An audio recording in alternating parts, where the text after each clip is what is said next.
Meu nome é Evelyn Ribeiro e o nome da minha empresa é Espaço Evelyn Ribeiro. Eu empreendo há mais ou menos 7 anos. Eu comecei a empreender porque na época eu não estava satisfeita com o valor que eu recebia no emprego que eu tinha. E eu sempre gostei de coisas artesanais, manuais. E aí um dia assim me deu um estalo sobre essa área, né, de unhas. E aí eu procurei um curso e bora lá. E por que unhas especificamente? Não uma outra coisa? Não tem motivo específico para. Eu sempre gostei de fazer a minha unha. Talvez eu tenha tido muita influência da minha mãe e da minha irmã. A minha mãe, há muitos anos atrás, ela era manicure também. Ela parou de exercer quando ela entrou numa empresa, mas ela era manicure. E a minha irmã, criança, ia com ela para o curso de manicure. E desde criança também aprendeu a fazer a unha dela, a unha de outras pessoas, mas ambas pararam de... Quer dizer, minha irmã nunca trabalhou com isso, né? Minha mãe parou, mas eu também aprendi vendo elas fazendo. Então eu sempre aprendi. Elas não me compararam para me ensinar, eu aprendi olhando. E aí eu sempre gostei de fazer a minha, então eu fazia a minha, gostava de fazer decoração, de fazer arte, de fazer coisa diferente, de ver foto na internet. Então talvez isso tenha tido uma grande influência, mas na época não teve assim um motivo específico. Eu não conhecia a área, eu não conhecia profissionais da área, era uma tour completamente diferente, a gente não tinha. O bom que a gente tem de Instagram e TikTok hoje, né? Então eu também não tinha nem fontes para pesquisar. Quando eu fui procurar um curso, eu joguei no Google, literalmente. E onde apareceu o mais perto, Moema, fui. Nossa, Moema. Moema, era perto. De Bugaçu para Moema. De Bugaçu para Moema. Mas era o mais perto. Qual era a sua rotina antes de empreender? Antes de empreender, eu tava numa rotina bem louca. Eu acordava mais ou menos 5 e pouco, saía para ir trabalhar. Eu tinha uma ajuda muito grande nessa época, que era muito importante, que era meu pai, que ele me levava até um terminal ali da outra cidade, ali no Jacira, para eu de lá pegar um ônibus para ir pro meu primeiro emprego, que era ali no Socorro. Que aí eu conseguia ir lá pegar um ônibus direto. Se eu pegasse daqui, eu teria que fazer baldeação, e aí era pior ainda, eu teria que sair de casa mais cedo, mais antes das 5. E aí eu pegava o ônibus lá, descia no meu primeiro emprego, eu dava aula para o curso técnico de radiologia, e aí lá eu ficava até meio-dia. Meio-dia eu saía de lá, pegava um outro ônibus, ou quando eu estava inspirada eu ia a pé, e aí eu descia para Atento, ali perto da Marginal, onde eu tinha o meu segundo turno de emprego. E aí lá eu ficava até, às vezes era até 7, até 8, dependendo de que horas eu conseguia chegar, né? Era bem flexível, graças a Deus. Eu acredito que por conta dos gestores mesmo, não por conta da empresa em si, né? Mas eu tinha um horário bem flexível, assim, de chegada e de saída. Então eu chegava, já batia meu ponto, começava a trabalhar, e aí eu saía por volta de 7, 8, e aí muitas das vezes depois disso eu ainda ia pra academia, e aí eu vim embora. Então eu chegava em casa depois das 11 sempre. 11, meia-noite, e aí no outro dia, 5 horas de novo, tudo de novo. Ou seja, aquela rotina louca. Aquela rotina louca. E aí, acho que é legal lembrar também que aí no meu 1, 2, 3, no meu 4º ano, que eu tava trabalhando nesses dois, assim, mais ou menos de 2 para 3 anos, aí de 3 para 4 foi quando eu fiz o curso, né, em 2018. E aí eu comecei nesse ano de 2018 a trabalhar nos 3. Então eu trabalhava nos 2, como antes, né, das 5 à meia-noite na rua. E aí no final de semana, no sábado, eu fazia unhas. E aí feriados eu também fazia unhas. Então você não saiu do CLT para começar a empreender, você fez os dois simultaneamente? De início, sim. No primeiro ano, sim. Até porque eu fui criada com uma segurança financeira muito grande. Então, o meu pai, ele é um empreendedor nato. Se você der uma galinha para ele hoje, ele vai vender os ovos, ele vai vender as penas, ele vai vender a galinha, ele vai cozinhar e te vender o prato pronto, sabe assim? O meu pai é empreendedor nato. Então, eu aprendi isso desde criança com ele. Cuidar de dinheiro, de se planejar, e ele sempre falou, não troque. Nossa, vontade de chorar até, ó. Emocionei.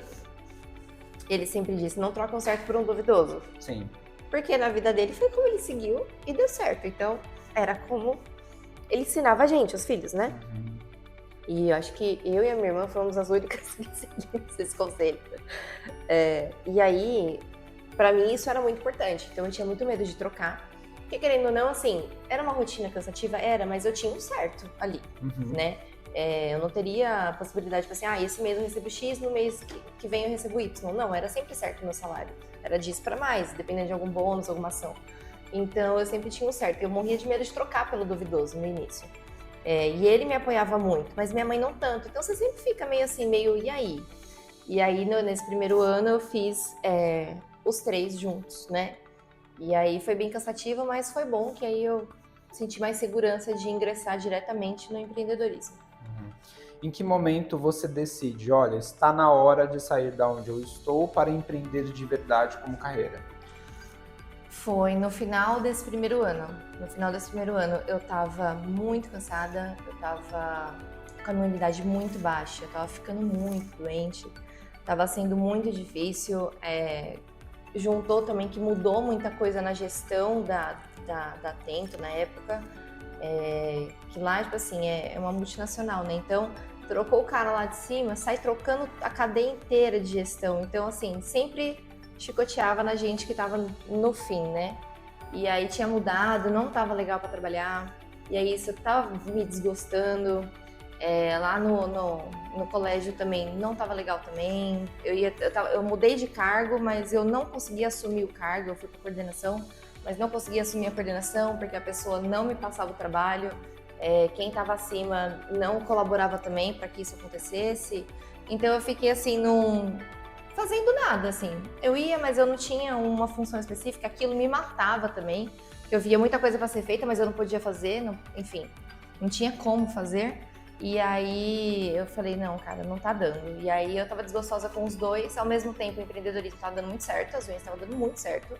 Em pouco tempo eu vi que a porcentagem que eu tava pagando pro salãozinho que eu tava atendendo tava ficando muito alta, e aí eu comecei a ter real noção do quanto tava rendendo, que até então eu não tinha controle financeiro correto, não registrava nada. O que eu gastava, o que entrava, nada. Eu comecei a ter noção pelo tanto que eu pagava de porcentagem pra pessoa.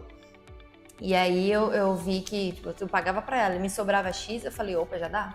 E aí no outro ano, né, em 2019, eu tomei coragem, falei, nem que eu ganhe só R$1.000, mas eu tô ganhando R$1.000 perto da minha casa. Na época eu não morava aqui no centro, mas eram uns 20 minutos de condução. Falei, eu tô perto da minha casa, eu não vou ter que madrugar, eu não vou ficar tão exausta, minha saúde vai melhorar. E aí foi quando eu falei, é isso, tomei coragem. Qual foi o maior desafio no início do negócio? O meu maior desafio no início foi realmente fazer isso crescer, mantendo os outros dois. Acho que o maior desafio foi eu conseguir me desvincular daquela sensação de estar segura nos outros 2 empregos para que eu tomasse a coragem de ficar só empreendendo. Eu acredito que esse tenha sido o meu maior desafio, porque depois disso, fluiu, graças a Deus. Teve algum momento em que você pensou em desistir? Nunca. Nunca me passou pela cabeça. Desistir, nunca.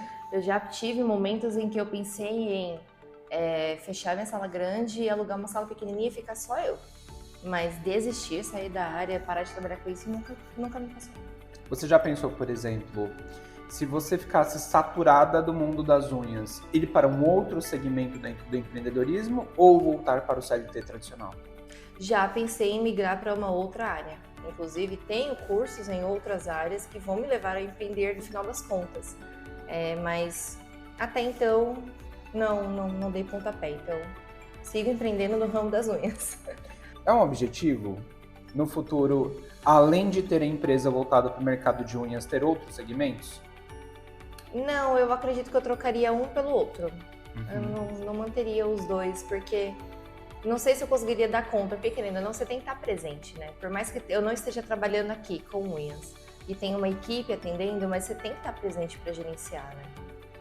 Qual é a diferença da Evelyn, a que atende em cadeira, para a Evelyn, gestora de uma empresa? Olha, hoje eu consigo enxergar melhor esses 2 papéis. Antes eu não tinha essa visão, né, de gestão, tanto que muitos problemas aconteceram devido a isso, né? Mas eu diria, eu não sei se tem tanta diferença, mas eu penso com maior clareza quando eu estou gerindo quando eu estou falando com a equipe, né? Com a minha cliente eu sou dado, sou risonha, a gente conversa, a gente se distrai, eu faço dela que ela sentir que é o momento dela descansar, dela descansar a mente e vir para outro mundo, falar de outros assuntos, se distrair mesmo, um momento gostoso. E quando eu converso com a equipe, eu já converso mais focada, já é um assunto mais, a gente fica mais centrado, foco bem no que já tá legal, mas no que precisa melhorar. Então já é uma conversa assim mais assertiva mesmo, para a gente tentar resolver possíveis problemas ou futuros problemas. Mas eu não diria que tem tanta diferença, porque querendo ou não, esse tom que eu estou usando aqui para conversar com você é o tom que eu uso para conversar com a equipe. Eu não mudo, não fico mais rígida, não finjo que sou a pior pessoa do mundo, uma pessoa que vou te mandar embora a qualquer segundo. Não, eu mantenho sempre meu tom, minha cordialidade, é sempre a mesma. Uma das coisas que eu sempre gosto no seu trabalho é que você tem uma atenção especial sempre para os detalhes. Qual que você acha que é o grande diferencial no seu trabalho se comparado a outras profissionais? Eu diria que é exatamente o que você falou, são os pequenos detalhes. Eu percebo quando eu pego, às vezes, uma cliente, às vezes minha, que precisou fazer com outra pessoa, que viajou e fez em outra cidade. Quando eu recebo outros trabalhos, eu vejo exatamente isso, as pessoas pecando nos detalhes. E é os detalhes que uma pessoa atenciosa vai reparar. Às vezes a sua cliente repara, às vezes outra pessoa que olha a mão dela repara. Então quando chega pra mim eu vejo, olha, esse canto aqui, você olha de longe e fala, nossa, o trabalho tá bonito. Você pega de perto, você olha e fala assim, olha, esse canto aqui faltou esmalte, esse lugar aqui faltou tal produto, isso aqui poderia ter melhor acabamento. Eu vejo pessoas utilizando novas técnicas aí no mercado, mas não fazendo com maestria. Então o resultado final, depois de um tempo, não fica legal, fica bonito na hora, depois não fica bom. Então eu acho que realmente essa atenção aos detalhes é o que faz total diferença. Que é o que eu ouço muito das clientes, das minhas clientes mesmo, contando, né? Tipo assim, fulana pegou minha mão e olhou e falou, gente, mas não parece unha de gel, é muito perfeita. A gente que faz, a gente sabe que não existe a perfeição, porque é um trabalho artesanal. E o artesanal eu não consigo fazer igual 2 vezes, então eu faço muito bem feito, mas pode ser que uma vez ou outra você vai ali achar uma coisinha ou outra, porque é artesanal e nós somos humanos. Mas essa atenção aos detalhes é o que faz total diferença mesmo. Quando a gente fala de experiência do cliente, a gente fala de um conjunto de ações, né? Não é só o atendimento em cadeira. Qual é o outro tipo de ação que você faz hoje no seu estúdio que você acha que é um diferencial na experiência da sua cliente? Olha, eu acho que diferencial hoje no atendimento realmente é como a cliente é atendida. Porque se a gente for falar de, servir um café, gente, hoje em dia não é mais diferencial. Você servir um café passou a ser uma coisa assim, mínima. Sua cliente vem direto do trabalho, tá com fome, você não tem um café para oferecer? E eu não tô falando de nada emperequetado, não, assim, enfeitado. Eu tô falando de um café e um biscoito de água e sal, entendeu? Uhum. Então, assim, passou de ser um diferencial, passa a ser, cara, um básico. A pessoa chega cansada, com fome. Se eu oferecer um cafezinho preto e um biscoitinho, às vezes é tudo que ela quer. Pra ela sentar e só comer ali. Muita gente curte mesmo um cafezinho preto, né? Então eu acredito que seja essa atenção nos detalhes, que eu sei que a cliente ela senta aqui e ela tem a certeza de que ela vai sair com a unha que ela queria. Ela vai sair com a qualidade que ela queria, com a naturalidade que ela queria. Então essa atenção aos detalhes, a forma como eu atendo, como eu levo a cliente, sabe o famoso jogo de cintura? E eu consigo fazer com que são todas diferentes umas das outras, mas eu consigo fazer com que elas, mesmo sendo diferentes, saiam satisfeitas da mesma forma. Então eu acredito que esse seja o diferencial, ela ter a certeza de que ela vai chegar aqui e ela vai ficar feliz com a unha dela. Claro que às vezes problemas acontecem com todo mundo, como falamos, né? É um serviço artesanal, então tudo pode acontecer, a gente é ser humano, nem sempre a gente está 100%. Nenhum dos dias a gente está 100%, vamos falar a verdade, né? Mas assim, fazer o nosso serviço bem feito, ela ter certeza de que eu estou fazendo aquilo bem feito e ela vai ser satisfeita. Esse é o maior diferencial, porque essas outras ações acaba que já entrou num básico, sabe? É básico você alimentar sua cliente, você ter não alimentar. É básico você ter um cafezinho ali para ela, você ter uma água para ela. Você lembrar dela numa ação diferente, um Outubro Rosa, a gente trabalha com mulheres, então acaba que tá entrando meio que num automático, sabe? As pessoas fazem isso, fazem de automático e isso acaba deixando de ser um diferencial. A gente tem visto várias técnicas novas surgindo no mercado, vários produtos novos surgindo. Você é mais adepta do inovação constante, sempre trazer algo novo, ou fazer o famoso arroz com feijão bem feito e entregar qualidade? Olha, eu sou mais ou menos. Eu entrego meu arroz com feijão bem feito, mas eu sempre vou estudando por fora. Então, quando eu resolvo incluir na minha mesa de atendimento uma nova técnica, é porque para mim ela já não é nova mais. É porque eu já estudei, já aperfeiçoei, tenho bons resultados, tenho bons retornos, não tenho mais dificuldade, ela não ultrapassa o meu tempo de atendimento, porque isso é muito importante. Porque eu e as minhas clientes estamos acostumadas com o tempo de atendimento, para caber todo mundo na agenda e todo mundo sair no tempo previsto. Se eu troco do nada, querendo ou não, nosso tempo aumenta. Então esse trabalho, ele é por trás, nos bastidores, que eu vou aprendendo, aperfeiçoando e testando. Quando já tá bem legal, aí sim eu adiciono aqui nos meus atendimentos. Dentro de uma empresa, a gente tem vários setores diferentes, né? E quando a gente começa a empreender, a gente não sabe disso, né? A gente vai aprendendo no caminho. Sim. Qual você acha que é o setor ou os setores que mais te desafiaram a ter que cuidar melhor, dar uma atenção especial, se especializar melhor porque você não sabia? Rapaz, eu diria que financeiro é um fato. Não financeiro, eu digo assim, aquele basiquinho, quanto entra, quanto sai, quanto eu gasto. Que isso eu acredito que meio que todo mundo sabe, mas um financeiro voltado realmente para controle, para investimento, para crescimento da empresa, isso realmente é uma coisa que a gente não nasce sabendo, não tem como, e a gente não vê por aí, assim, tanta informação livre, assim, né? Você tem que pesquisar a fundo, tentar entender a fundo, fazer um curso, né, como os que tem disponível na Equilibre-se, para que você consiga realmente fazer um financeiro, controlar o seu financeiro para crescimento da empresa. E isso realmente era uma coisa que eu não sabia e foi um desafio para nós, né? Uhum. Foi um desafio para nós. Eu acho que foi a área que mais me demandou, assim. Porque, além de tudo, vamos falar a verdade, é chato. É chato, não é legal, assim, você sabe, eu sempre falei, é chato, você tem que sentar, planilhar, e preencher dado, e caçar a notinha que você comprou uma bala ali pra, sabe? Não é legal. Então, assim, é uma coisa que era chato porque eu não entendia, não sabia, e aí eu tinha uma dificuldade. Normalmente a gente tem uma dificuldade com coisas que a gente não sabe e não entende, né? E fora que realmente é trabalhoso. Então, o que é trabalhoso a gente tende a achar mais chato também.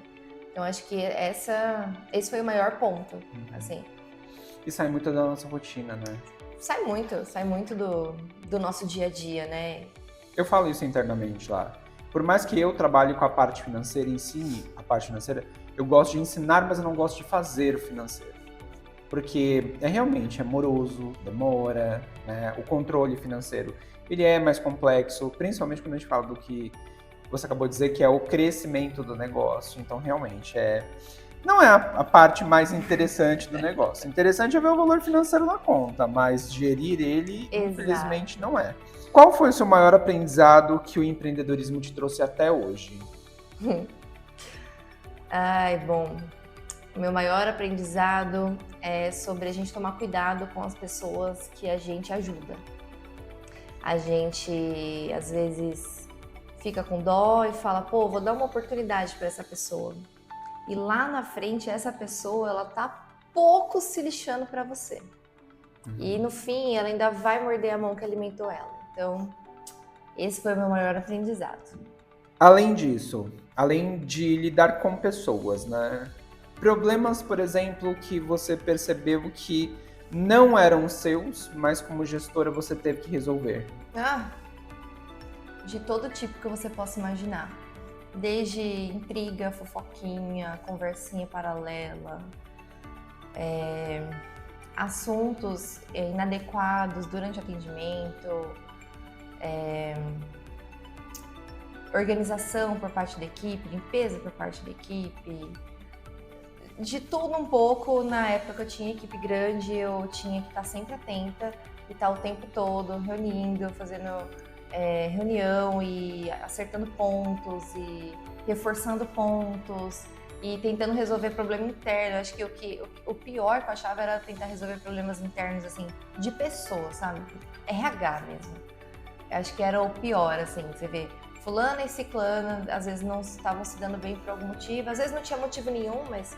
E o problema é que impacta no clima da equipe inteira. Então impacta no nosso dia a dia. A cliente, ela entra e ela sente que não tá legal, que não tá fluindo. Então, esse era um desafio muito grande. Conseguir manter todo mundo, acho que trabalhando, falando a mesma língua. O que você acha que mudou na sua vida financeira depois que você começou a empreender como carreira? Nossa, mudou muito, muito. Assim, graças a Deus as conquistas só aumentaram. Eu acho que isso que mais impacta, sabe? Hoje eu olhando para trás, por mais que às vezes a gente esteja cansado, eu fico pensando, pô, mas eu conquistei minha casa. Hoje a gente, eu falo a gente porque eu sou casada, a gente tem um carro, graças a Deus, 100% quitado, a gente tem a nossa casa, nossa casa mobiliada da forma como a gente quer. E assim, a liberdade de você ir no mercado, eu não tô falando que antes eu não tinha, porque graças a Deus eu morava com pai e mãe e eu já nasci numa época boa da família, né? Mas eu não aceitava menos, eu não queria menos do que isso quando eu saísse de casa e quando eu tivesse a minha liberdade financeira. O empreendedorismo, ele me trouxe essa liberdade financeira, sabe? De você ter os seus bens, os seus objetivos sendo concluídos, de você poder viajar, sair, ir no mercado, sabe? Sem precisar ficar se preocupando, poxa, será que vai dar? Será que esse mês eu consigo passar o mês sem pagar as minhas contas? Sem atrasar nenhuma conta, né, aliás. Então, essa liberdade financeira, o poder conquistar os objetivos que eu tinha antes de eu ser empreendedora, é incrível, assim, acho que é mais gratificante. Se você pudesse dar um conselho para aquelas mulheres que querem iniciar um negócio hoje, 2025, qual seria? Inicie, porque você nunca vai saber o resultado se você não começar e não tentar. Então a primeira coisa é começar. Começa com pouco, começa como dá e faça o seu melhor da forma que der. E aí quando puder você vai melhorando, vai aperfeiçoando, mas começar. Porque às vezes a gente tem muita ideia de negócio, a gente tem disposição, mas o medo de começar atrapalha muito. Então começa. Depois que começou, você vai ser obrigado a seguir. Obrigado entre aspas, né? Mas depois que começou fica mais fácil você seguir. Então só começa. Uma empreendedora consegue fazer só aquilo que é o principal do negócio dela?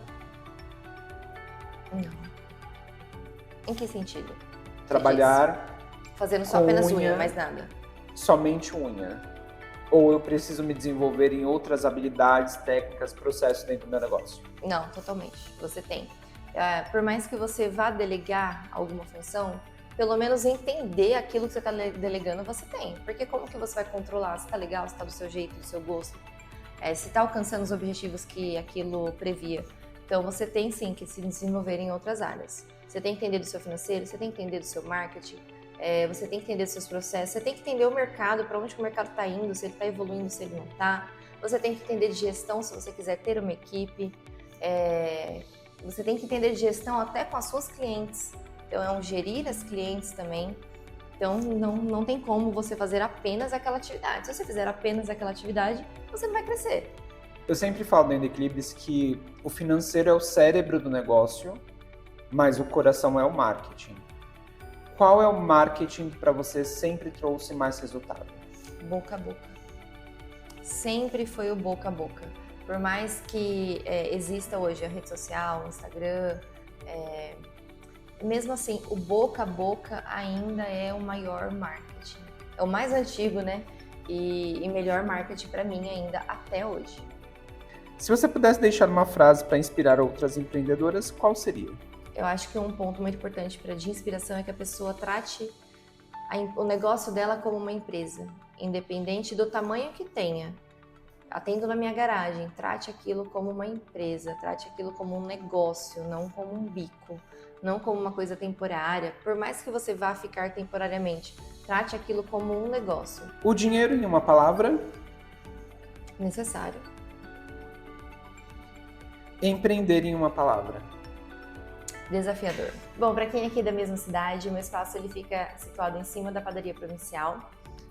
Tem também o nosso Instagram, lá também tem contato, você tem o link para o WhatsApp, pode entrar em contato para agendamento de cursos, agendamento de atendimentos com a equipe. E é isso, a gente vai estar sempre aqui disponível para atender vocês da melhor forma possível.